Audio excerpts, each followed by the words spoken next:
bienvenidos al informe de Cierre Colombia, informe donde todos los días analizamos lo que ocurrió con el mercado de acciones, el dólar y mercados internacionales. Recuerden que todo lo que se dice en estos videos es simplemente una opinión personal y nada puede ser entendido como una asesoría o una información puntual, porque al final las decisiones de inversión las toma cada persona y afectan positiva o negativamente el portafolio individual de cada inversionista. Como es habitual, tenemos un título para el informe del día de hoy. Y hoy tenemos un día bastante cargado, no solamente por hechos internacionales, sino también por aspectos locales. Por eso el título hoy es "El petróleo anticipa la recesión y crisis en Colombia". O sea, tenemos un terremoto afuera. Y ahora también, después del mediodía, aunque ya se venía hablando desde las horas de la noche del día de ayer de la renuncia protocolaria que había pedido el presidente Gustavo Petro a sus ministros, pues hoy se conoció finalmente cómo quedaron las fichas y el mercado queda seriamente preocupado, sobre todo porque parte de los ministros que salen son de partidos que en principio no son del mismo partido del presidente Petro, lo que evidencia que el presidente Petro quiere personas exclusivamente de su ideología política y esto se puede complicar bastante. Por ello, hoy el mercado tiene una jornada negativa. Paso a la pantalla. Finaliza el Colcap con un descenso del 1,01%, se ubica al cierre en 1.185,60 unidades y se negoció 80.158 millones de pesos, donde Ecopetrol continúa en la esquina de las acciones desvalorizadas, negociando 39.260 millones. El segundo lugar fue para la acción preferencial de Bancolombia, con 19.978 millones de pesos. En el lado de las variaciones positivas, Grupo Aval, la acción ordinaria, sube 1,77% a 569 pesos, pero lo paradójico es que la acción del millonario número 1 de Colombia solo movió 9 millones de pesos. Estas son las cosas a veces un tanto ilógicas que ocurren en el mercado. El segundo lugar fue para la acción de la bolsa, que sube 1,75% a 9.900 pesos con 76 millones, también un volumen bastante bajo. Y el tercer lugar para Nutresa, que sube 1,43% a 55.960 pesos con 1.508 millones negociados. Por su parte, en el lado de las desvalorizaciones, los bancos fueron parte de los castigados. La acción ordinaria de Bancolombia baja 3,39%, se ubica al cierre en 37.000 pesos con 5.510 millones de pesos de negociación. El segundo lugar fue para el Banco de Bogotá, que bajó 2,62% a 33.100 pesos con 29.8 millones de pesos. El tercer lugar, preferencial Grupo Argos, que baja 2,05% a 5.485 pesos con un volumen también muy bajo, parecido al del Banco Bogotá, solamente 62 millones de pesos. Pero uno de los protagonistas del día fue el dólar, que el día de hoy volvió a subir de manera importante. Se trepa a 68 pesos, se negocia en promedio a 4.552 pesos con 64 centavos en una tendencia claramente alcista. Y todo esto iniciado desde la apertura. Recordemos que desde el día de ayer, después de las 9:30 de la noche, se conocía en redes sociales, como es habitual con el presidente Gustavo Petro, que anuncia de su Twitter la solicitud de renuncia que le pide a todos sus ministros y donde básicamente hoy ya tenemos nombres por cuenta de esta situación. Pues el dólar a 4.552 pesos. De hecho, es un poco paradójico que en el mercado algunos dicen que 4.552 es un nivel similar al que había cuando el presidente Gustavo Petro se posesionó. Lo que la gente desconoce y sigue sin entender es que el dólar no se evalúa desde el día de la posesión, sino desde el día de la elección. Al presidente Gustavo Petro lo eligieron en segunda vuelta el 19 de junio, cuando el dólar valía 3.908 pesos. El mercado no es tonto, anticipa inmediatamente los eventos y por eso el martes siguiente a la elección, porque el lunes fue día festivo, el dólar inmediatamente barrió los 4.000 pesos y en menos de 5 días ya estaba bordeando los 4.600. Así que el dólar no es que esté barato en función de 5.000. Hay que recordar que de junio del año pasado a hoy, las monedas representativas comparables a Colombia en Sudamérica y Centroamérica, que son México, Perú, Chile y Brasil, en vez de devaluarse, se han reevaluado cerca de un 10%, con lo cual, para poder hablar que Colombia tuviera un comportamiento positivo en la tasa de cambio, Deberíamos hacer una cuenta muy fácil, 3.908 por 0.90, que es el 10% de revaluación. O sea, deberíamos tener un dólar en 3.517 y no en los 4.552. Hay que recordar que si bien Colombia, la moneda, ha sufrido un ajuste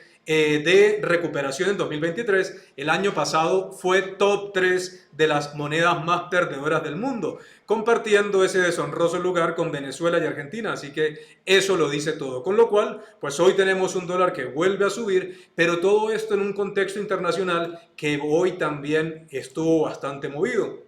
Recordemos que el próximo mañana, de hecho, se conoce el dato del Producto Interno Bruto del primer trimestre en Estados Unidos y esto es un anticipo sobre lo que puede ocurrir con la economía mundial. Entonces, si tenemos una economía americana que está mostrando síntomas de recesión y una Reserva Federal que todavía se rehúsa a bajar las tasas de interés, pues lo que significa es que la situación económica del mundo va a empeorar en los próximos meses y trimestres. Entonces, ese ambiente internacional negativo generó en los operadores de materias primas muchas preocupaciones y el petróleo se volvió a descolgar. Baja 3,57% la referencia Brent, 3,56% la referencia WTI, y desde este punto de vista hay que decir que la sacó barata Ecopetrol, aunque Ecopetrol en menos de 3 sesiones, sumando la del viernes pasado, la del día de ayer y la de hoy, ya ha caído más de 15%. Esto es una destrucción, para que la gente dimensione, del valor de Ecopetrol de más de 15 billones de pesos. Esto no es cualquier cosa, a veces la gente no dimensiona este tipo de cifras, pero lo peor es que el escenario puede empeorar. Y más aún cuando se conoció que el personaje del gabinete ministerial, que el mercado tenía cierta confianza, que era el señor Ocampo, que de hecho esto generaba a veces muchas inquietudes, porque para algunos, y me sumo a esa opinión, el señor Ocampo era consciente de muchas decisiones que económicamente no eran viables y aún así llevaba la línea del gobierno. Pero escuchar el día de hoy que al señor ministro de Hacienda Ocampo lo va a reemplazar Ricardo Bonilla, y aquí les pongo una imagen. El señor Ricardo Bonilla fue inhabilitado durante la alcaldía de Gustavo Petro por un deterioro y un detrimento patrimonial en Transmilenio, y por obra y gracia de quien ya sabemos, el año pasado apenas fue elegido el señor Gustavo Petro, la Contraloría reversó, prácticamente salió este señor y de un día para otro se le borraron las inhabilidades. Y pues hoy se da cuenta uno que es el nuevo ministro de Hacienda. Esto es inaudito. De hecho, yo tuve la oportunidad hace cerca de 4 meses a ir a un debate donde estaba el señor Ricardo Bonilla y en vivo le decía que probablemente iba a ser nombrado ministro de Hacienda, pero esto lo dije en broma y pues hoy es increíble ver que este señor, que estuvo comprometido justo también con la alcaldía de Gustavo Petro en unos problemas de detrimentos importantes, pues ahora es el ministro de Hacienda.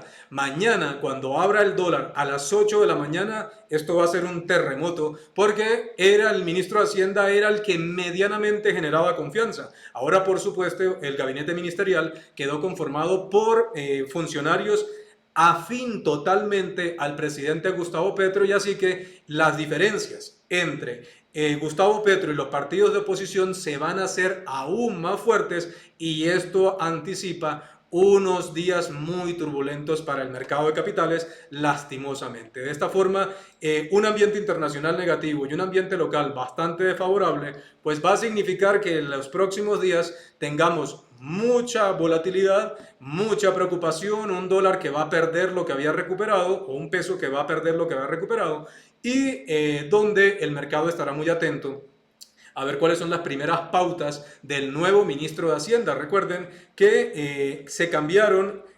6, 7 ministerios, entre ellos el Ministerio de Agricultura, donde la señora Cecilia, no recuerdo, ¿cómo? Cecilia, bueno, la ministra de Agricultura, que salió el fin de semana en una conferencia e incluso bromeó un poco con comentarios sobre la ministra de Minas, que sí fue reafirmada, Cecilia Orozco López, perdón, que la ministra de Minas sí fue reafirmada en el Ministerio de Minas. La misma ministra de Agricultura decía pues que definitivamente estar en un ministerio como Minas, una persona que apenas está conociendo el cargo o que ha llegado a conocer el cargo, pues que era irresponsable, que incluso esos comentarios le iban a costar el cargo, pues no se equivocó la doctora Cecilia. Y pues este comentario duró solamente 4 días porque hubo un barrido importante. Así que el mercado habrá que esperar las próximas horas a que abra la bolsa de Colombia y el dólar, pero indiscutiblemente esto no es una buena señal por parte del gobierno, por el contrario, es una señal de confrontación frente a la oposición y pues es bastante contradictorio que quien dice promover la democracia y las opiniones divergentes, pues por el contrario radicaliza su postura. De esta forma cierra el mercado colombiano, una jornada donde se puede decir que la sacó barata, pero mañana vendrá la factura de cobro, vamos a ver cómo reaccionan los mercados en un ambiente internacional que tampoco fue nada positivo. Recuerden que estos videos los pueden ver todos los días ustedes si se suscriben a mi canal de YouTube, Orlando Santiago Fénix Valor, y también lo pueden ver como lo han podido ver desde hace casi 15 años, todos los días de forma gratuita en DataIFX. La información de nuestro servicio Fénix, que de hecho en un año tan difícil como estos, está rentando, esto ya es bastante resaltable. Así que si ustedes quieren tener ese tipo de información, los invitamos a que nos escriban al correo orlandos22@hotmail.com. Suscríbanse al canal y nos vemos en el siguiente video.